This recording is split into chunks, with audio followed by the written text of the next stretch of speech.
Hey guys, let's chat a bit about. Let's chat a bit about Dune Awakening here, because obviously we've been getting a lot of questions. So we played all of the early access days. So it came out 5 days early. So even though this is day 2 of the full launch, it's my day 7. We have about 75-ish hours under our belt right now. So I just wanted to go over obviously a lot of questions of like, is this game worth it? A lot of people are cautious about it. They don't know if we want to spend the money, and obviously Funcom is known to have like a lot of jank historically. So from my perspective at least, let's talk about like just quickly. I don't want this to take too long, but just a lot of people have been asking the pros and the cons, and then I'll have like a little section at the end of things that are both pro and con, like the end game and stuff like that. It's up to you. So let's just get through them really quickly. So pros, there's a decent character created at the start. You make your own character. You kind of like choose their values and stuff like that. Height, jaw width, all the usual stuff you'd expect from at least a basic character creator. So that's nice. Music in the game has been good, atmospheric, but it like doesn't happen often enough. You can actually hear it going in the background a bit right now. So it is atmospheric, but a lot of times there are just like stretches of silence, which would be nice to fill those. Like especially when you're sitting in your base crafting or waiting for a bunch of stuff to process. It's a little like just quiet and whatever. The sound design in the game has been really solid. Things like gunplay, sandstorm events coming through, etc. That's actually been quite good, quite immersive. Speaking of sandstorms, the zones themselves have been cool, immersive. The sandstorm events themselves are great. Certainly makes you feel like you want to get in cover and like, oh my god, there's a big storm coming and worms rolling around. And the big thing is I've played a lot of different survival crafters and RPGs. Not that this is an RPG and all that kind of stuff. And one thing that definitely wears down is like the desert. It's just desert on desert, and this section is slightly more red sand, and this is more yellow sand, and this is radiated sand, and it's just sand and rock everywhere.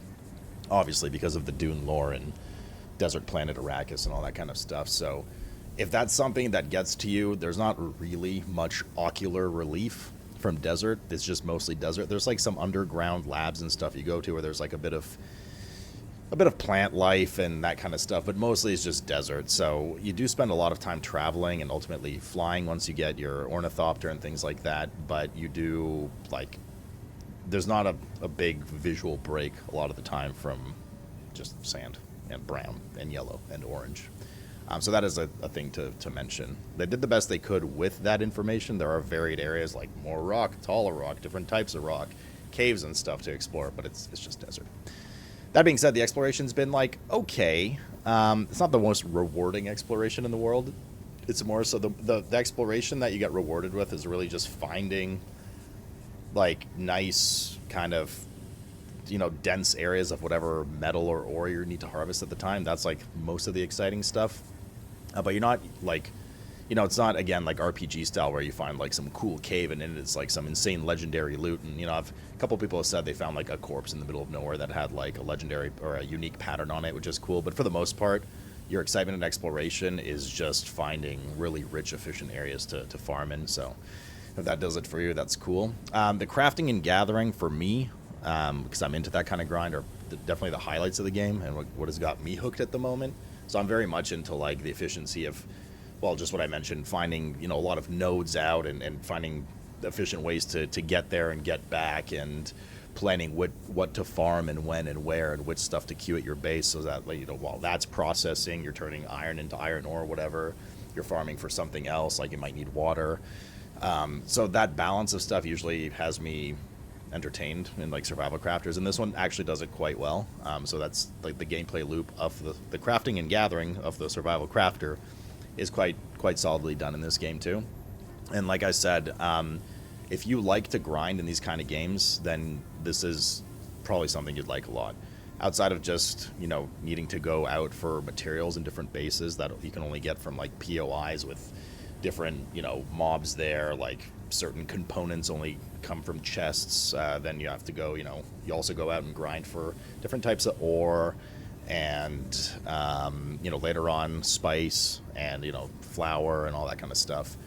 And obviously you can grind XP. I think my character's like level almost 160 or something. I don't even know if there's a cap, but you can certainly grind levels and keep racking up skill points. There's 5 different classes. Now, the depth of the classes aren't insane or anything, but there's a lot of benefit. There are things like less fuel usage, more ore gathered, all these like little perks. And of course, there's a bunch of different abilities to mix and match because the game is PvE VP, so you're going to face both players and AI a lot of the time. And some of these are great for traversal, some are great for CC, some are just overpowered for PvP, like gravity grenade, things like that. But you can just keep leveling and keep packing points in there as much as you want, and I don't really know if you can choose a build. You can respec your points once every 48 hours. You can't do it for, you can't use money or anything, like gold in game to do it. It's literally just a 48-hour cooldown. But like I said, it's not hugely detrimental because you can just kind of spec, you just keep grinding points, and I don't know if you can get everything, but you'll kind of learn what you need and what you want by then, and it hasn't been too much of a problem yet. Yeah, so there's a big grind, bottom line. A lot of grinding to do, a lot of POIs to get. Just if you're into grinding games, this game has a good treadmill going on for that keeps you engaged, good gameplay loop. The story for me is nor here nor there. I like Dune, but I'm not the biggest Dune fan. But I think from other people that I've talked to and heard from, if you like Dune stuff, the story's probably pretty interesting, and there's a bunch of lore tidbits and side quests and stuff that you can do, so you can learn a lot. For me, it's just been that's cool for the main story. The side stuff is all skip, so I can't comment on it too much. Negatives with the game. There certainly are some negatives. I would be lying if I said there weren't. Performance, not well optimized. Don't know if it's server issues or performance issues or a combination of both. Maybe a memory leak, I don't know, but the longer you play, opening the map ends up going at 10 FPS later in the day. Getting into certain POIs, points of interest, that have a particularly larger amount of enemies or just different structural elements just makes the game chug, but not chug it drops to 10 FPS. It's just it'll stutters once every 2 seconds for half a second, that kind of stuff. It's really annoying. The servers themselves, obviously it is launch right now, but still some issues with DCing and lagging, and obviously that's not what you want to happen when you're out in the middle of the sand, possibly getting warmed. So performance / servers, definitely a bit of an issue. A lot of jank in the game. It's hard to describe unless you see it, or experience it, or played other Funcom. Particularly melee combat, super janky. To the point that it's really frustrating sometimes. But so combat's certainly not the biggest benefit or focus of the game for sure.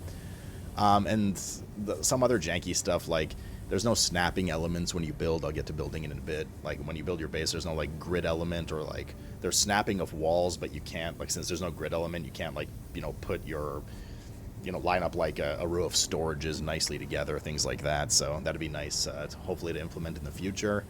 The mob AI, the mobs in the game wish they had an AI.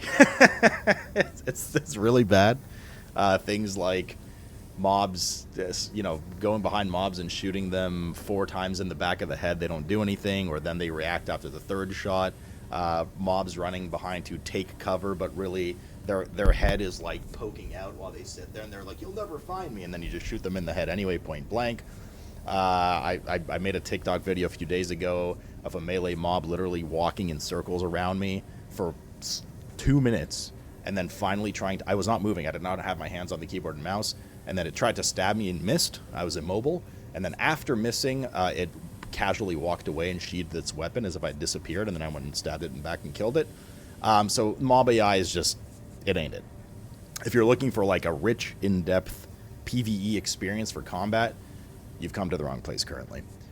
And then finally, on a personal note, questing was awful. I've played a lot of different MMOs and RPGs and stuff. So granted, I myself, because I played WoW for world first rating for 20 years or whatever, I'm more about get quests, get them done, get to the hub, cache 5 quests, and go next. And I'm not that into Dune lore, not enough to care about the side content. So it was just go, go, go. So part of that is on me. I get it, that if you grind the content like that, it does wear on you. But the quests themselves were incredibly lazily done and so draining, and the pacing was awful, and it was just so much like fetch questing and like, hey, go talk to this guy 5 kilometers away. You have to fly there. It takes a few minutes, or by buggy, like by land if you don't have your ornithopter yet. You get there just for the guy to go, hey, thanks for telling me. Fly all the way back to point A. Talk to them again. Go get this box from point C. Back to point A. Go back to point D. Now go to point B. Then go back to point... Like, I spent an entire 11-hour day grinding all the quest lines because some of them, they do reward you well. You get experience, you get gold. You get some good items from some of them. And they're required to unlock all of the class talent trees. You need to do the questing if you want to unlock all the level 3 of all the classes and their appropriate capstones. So like 6 major points for each one. Level 1, 2, 3, capstone 1, 2, 3. And then there's faction quest lines and random ass quests. It was... I'm never doing it again. I'm so happy it's done. It was brutal. Brutal. Super draining. Anyways, let's talk about some other important things that are not pro or con, really. It's just kind of up to you. I'll just give you the information and I guess a little bit of like how I'm feeling about it. Well, I guess one more notch would be, just before we get to that, one more like small con. They have some good quality of life in game. I would like to see a little more quality of life. There's some annoying things like there's an element of fast travel in the game. It costs a bit of gold, but if you don't have the gold physically on you, you cannot use it to pay for the fast travel. So when you go to the major hubs like Harco Village or Arakeen, and you deposit your gold at the bank, which can be used anywhere else on any vendor anytime if it's in the bank, but you can't use it at the fast travel vendor. So you have to still carry pocket change with you. It's just like stuff like that. Hopefully they clean up over time. Anyways, real quick, the building. The building's pretty solid. You know, you can build like Atreides or Harkonnen fantasy and make big structures and cool, and so the building's there, it's good. It's just missing a bit of quality of life. Like I said, a grid system would be nice. But for the most part, the building is generally solid. Bit of jank here and there. It's not like to the minute level detail that you could do with, you know, like Enshrouded or Valheim. There's no terraforming in the game. But for the most part, most of the stuff is there. There's quite a few different looks and styles and like cosmetic things and bedroom sets that you can buy, you know, from the different vendors. So if you're into just like sandbox building in a game, it has a pretty good base for it, and they'll probably add more over time. So you can definitely get that Dune fantasy in for building. The Worm. The Worm is a cool mechanic and is pretty intense early on in the game, early to mid game, before you can fly, because crossing the desert is scary, and when it pops up and you're just on a little like tricycle in the middle of nowhere, it gets a little scary if the worm starts like raging near you and the vibration lines are spiking red, and you're like, because you're like, oh, I just hope I can get to the other side or I'm dead. If the worm kills you, you'll lose everything. So there's that element of intensity, which is cool. Some players might not like that because like you lose everything. Everything you have on your body is gone. If you have some cool armor, weapon, you're carrying a bunch of ore that you just gathered and the worm eats you, that's it. You're necky. Once you get flying, the worm is just not really a thing anymore for mid to end game of the beginning PvE zone. Once you get to the end game PvP zone, the worms get a little spicier, again, because you have to go out and collect spice in the middle of the desert. And I'll talk about the end game in a second. So they get a little spicier again. But really, the biggest intense, cool moments with the worm have really just been early to mid-game before you can fly. And after that, it's more just like, I'll just fly over it. Or if I land in the sand, I'm usually flying, so I'll just lift off. And if, you know, it's just not a big deal anymore. That leads me into the final thing here, the endgame zone. The endgame zone. I've experienced everything in the game as far as systems are concerned. There's still a bunch of grind for me to do to, you know, get like, to like really harvest spice and like a sand crawler and get like a carrier. But in general, the concept and the entirety of what the end game zone offers, I have now seen. The endgame zone is cool. It's got its pros and cons. It's 90% PvP, forced PvP zone. Forced as in you are flagged for PvP. You can avoid PvP entirely if you want, as long as people don't find you and they hunt you down, which can happen. It's a massive zone. It's an 81 tile grid 9x9. The bottom tiles, the bottom 9 I believe, are all PvE, so you can kind of like chill, build a little base there on the cliffs, blah blah blah. And then as soon as you go above that to the higher areas, it's all PvP flagged. You'll find mostly 95% just stretches of open sand.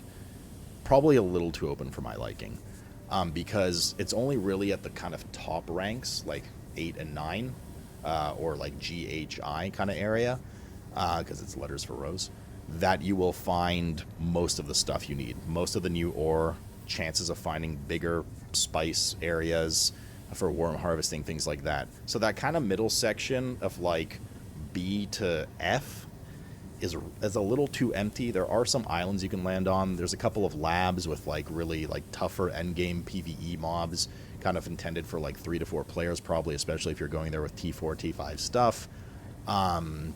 It's still PvP flag though.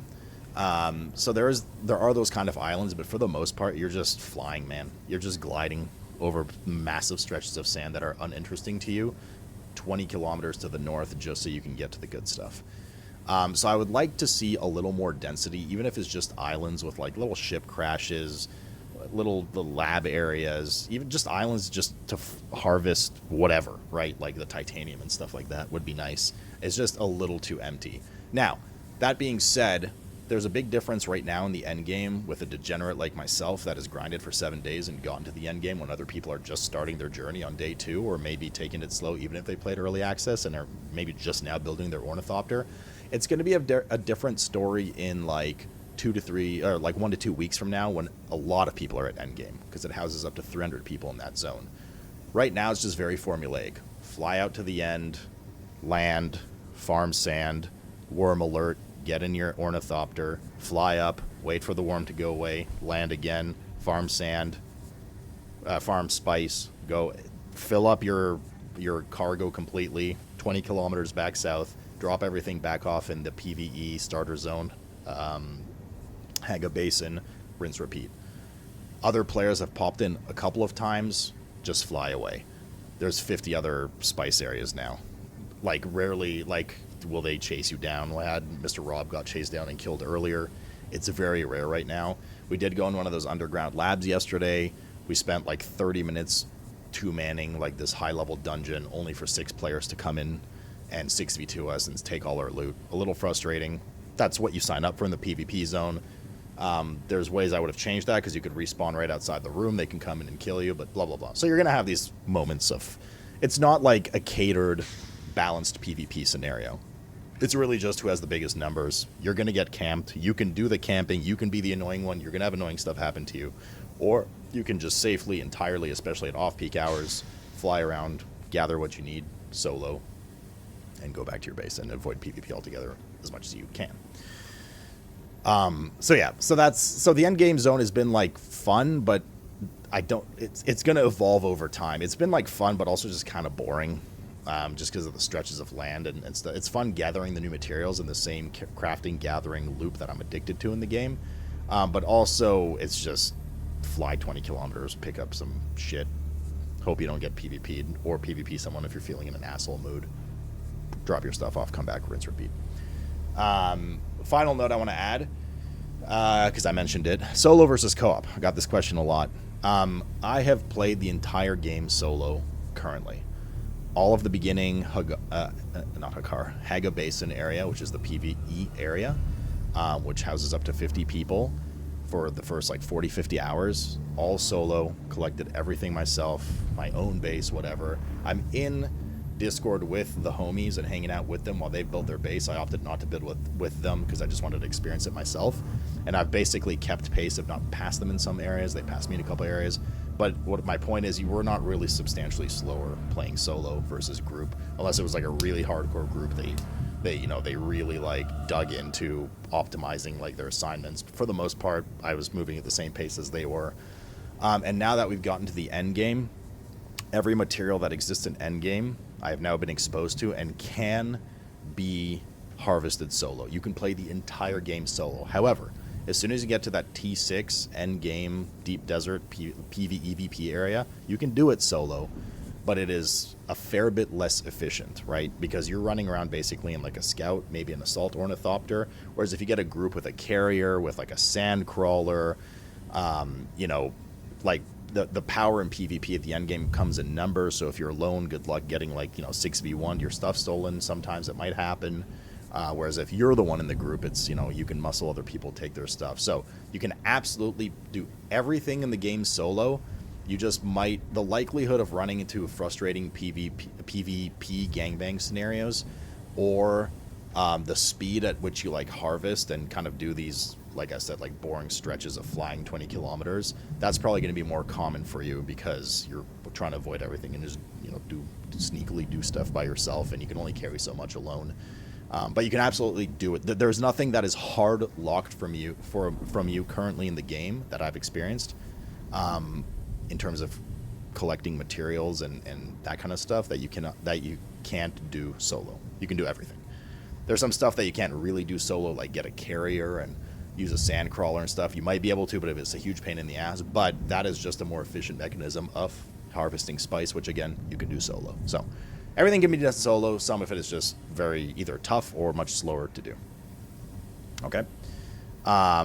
There's probably, like, you know, I've already probably dragged on this video a little too long, but there's a bunch of other stuff we can talk about. Like I noticed now in chat, some people talked about, like, you know, the blood and water and the CC and PvP, which is again not a catered PvP experience. You're going to have frustrated if, you know, there's not like Overwatch or Marvel Rivals or anything. You're just going to get like chain CC'd by 6 dudes and just gang banged, and then you're going to sit down on your computer and play the video game after that. But yeah, so overall the game has like a lot of issues for sure. Like objectively, as much as you might like Dune and stuff, it's just like, it's like a 7 out of 10 area. But I'm still playing 75 hours later because I'm just honestly really hooked. Like, they have a fun, the crafting and gathering and the grind is really fun, and it's definitely latched me in. But if you're not into that, like you really aren't into a grind for survival crafters, and you're looking for like an RPG MMO experience, which it's not, and you're not really into like Dune lore and stuff, I don't know if this is the game for you. But that's about it. It'll get better over time. The end zone will evolve over time when there's, you know, 300 people, up to 300 people there. But for now, that's what it is. So, thanks for watching. It's probably dragged on a bit, but yeah, we're doing this ad lib. So, enjoy playing the game. And if you don't, enjoy not playing the game. Ding!